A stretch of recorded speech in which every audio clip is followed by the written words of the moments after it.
Today, we're going to talk about two different brewers. Now, this isn't really a head-to-head. They're doing things a little bit differently, but they have something in common.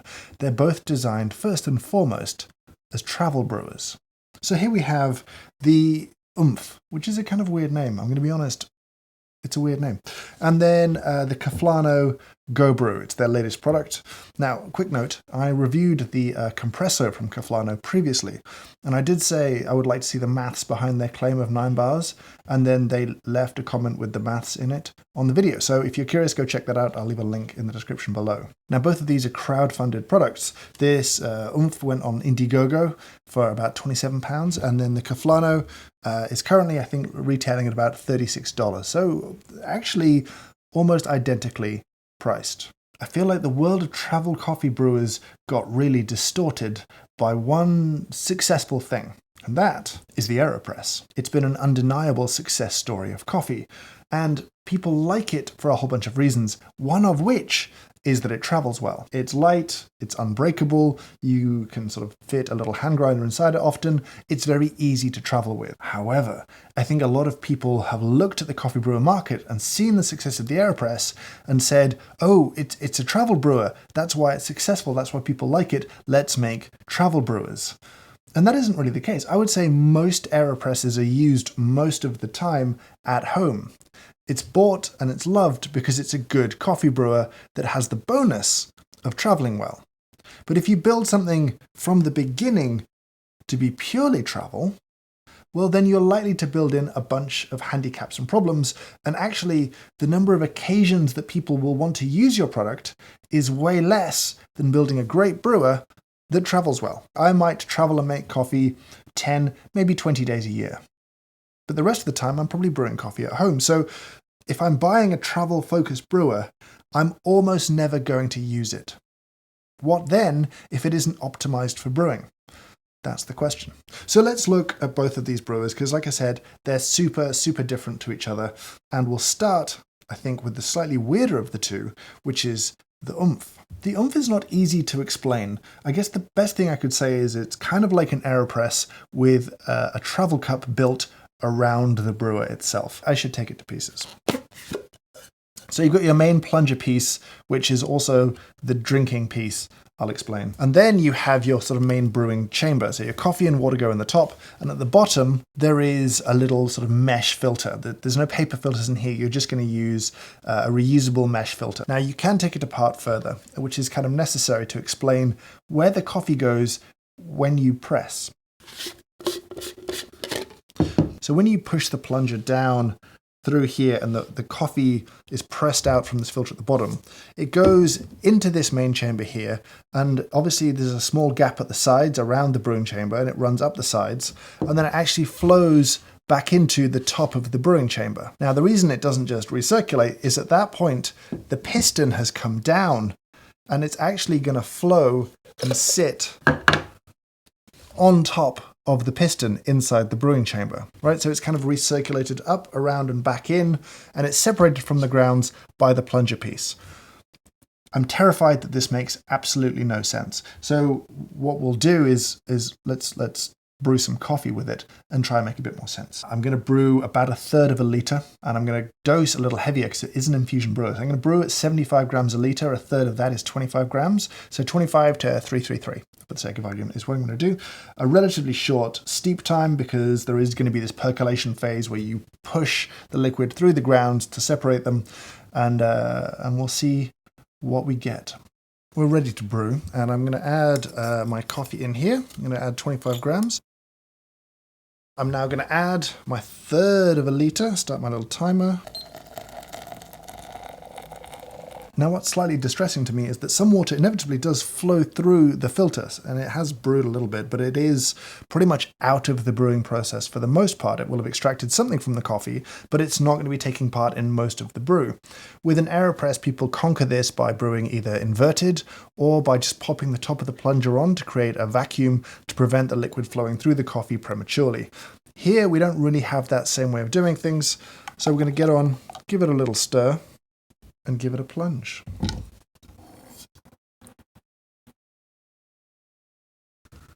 So at this point, you can see the liquid has flowed through the bed, back out and around. Get a reasonably pleasing sort of, get a nice pleasing hiss.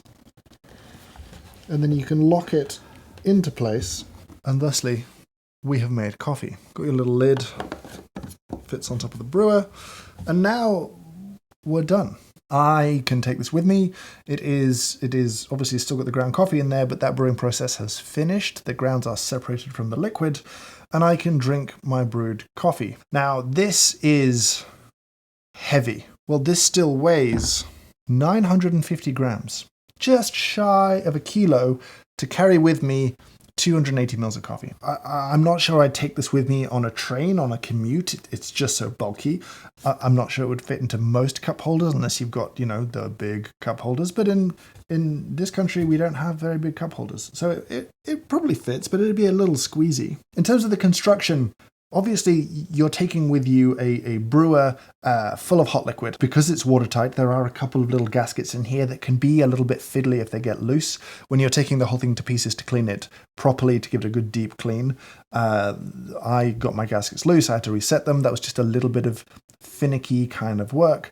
I get that they're necessary to make this watertight, to make it safe, but they are, to me, a frustration in the design, and the fact that I can't really use paper filters with this is a shame. I just prefer paper filtered coffee. So we could drink it from this, or we could treat it as a sort of thermos and just pour it out into a little cup. Taste is okay. Interesting to me is that obviously this has already lost more heat than a thermos would have done. So I don't think this is going to keep your coffee hot for a particularly long time, if that's something that you're interested in. Like I said, the coffee tastes okay, but that's because there's good coffee in there, good water, and I got the grind setting right. So now let's talk about the Cafflano Go-Brew. And here they've tried to do something a little bit clever, which is have a nice portable bottle that happens to be like a little coffee transformer, a home brewing setup. So how does it work? Well, let's take off the lid to start with. There's our lid. And then we've got this sleeve. Now this sleeve clicks, slides up, and clicks. Now that's going to act as a way to suspend what is in fact not just the lid of a bottle, but our little filter brewing cone. So this pops on the top. Now, quick note, there's a couple of fins here to hold it in place, and I wish they'd done 3 instead of 2, because it's possible to have this at a slightly funny angle, which isn't great for brewing. You really want this to be flat for the best possible outcome, so I wish they'd done 3 fins just to make sure it was always going to be perfectly flush and stable. The brewer itself takes the supplied little wave-style filters. They pop in the top, but it does create a pretty narrow brewing environment. So here it is. We're going to brew in this thing. Coffee's going to brew at the bottom into the bottle. We can throw away the coffee afterwards, put our lid on. We're good to go. So I'm going to brew with this, but I'm going to brew 1/3 of a litre again. But because this is just a percolation, just a pour over, I'm going to use 60 grams per litre. So I'm going to use 20 grams of coffee to my 1/3 of a litre of hot water, or 1/3 of a kilo if we want to rehash that conversation from a previous video. But let's not get into it right now. Let me grind some coffee for this. Let me get this brewed. So 20 grams in. And what's notable to me is that at 20 grams, that's a pretty full filter basket. There's not a lot of space left in here for water, for brewing. It's going to be pretty slow pours. Now I'm brewing with a domestic kettle because I'm imagining this is a travel scenario where I don't have a pouring kettle with me. I'm likely in a travel scenario not to have specialist pouring equipment. Let's begin. Little bloom. Give it a stir to make sure it is sufficiently agitated. And then let's brew. So I don't really have much choice here than to do several little pours.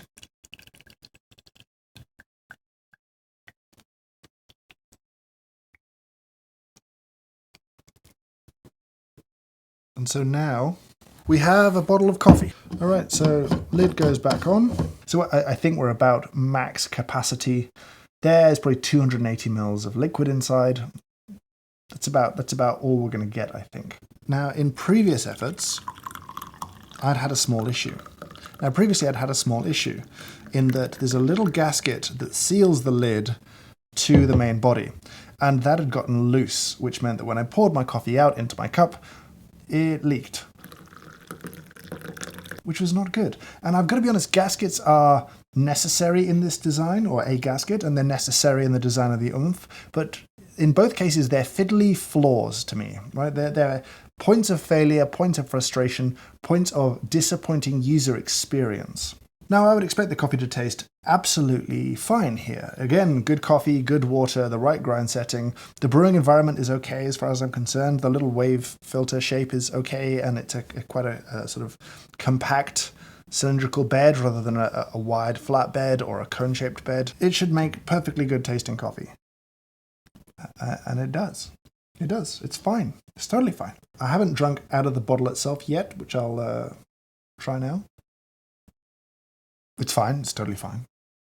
And for me, with both brewers, there's just that lingering question of why, when, where do these have real strength over something I might already own? If I had to pick one of the two, I would guess I'd probably pick the Cafflano. It's paper filtered, and weight-wise, it's just a little over half a kilo full of coffee compared to nearly a whole kilo for the Oomph, so a big difference there. It doesn't make dramatically better coffee than the Oomph. If you prefer paper filters, then you'll probably prefer the coffee out of one of these, but that's primarily about filtration rather than brewing. They both brew okay, right? But I'm not sure where they really, hands down, win. Where do they beat an AeroPress and a thermos? Where do they beat a V60 and a reusable takeaway cup? I don't think I have a good answer for that. And for travel brewers, this is really the question to answer, right? Like, the AeroPress is a good brewer that travels well, though it kind of breaks my mind that the new AeroPress that they're releasing is travel focused. They fixed the one thing that wasn't wrong with it. You know, like, it already traveled really well. Except now they put a lid on the whole thing so you can't put a grinder in it.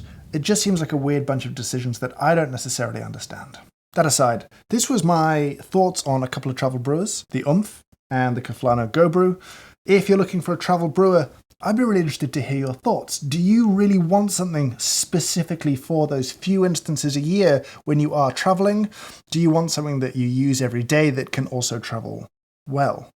Did you buy one of these two? Did you back these on crowdfunding? Do you have one? Do you still use it? I'd be really interested to hear your thoughts. Thank you so much for watching. I hope you have a great day.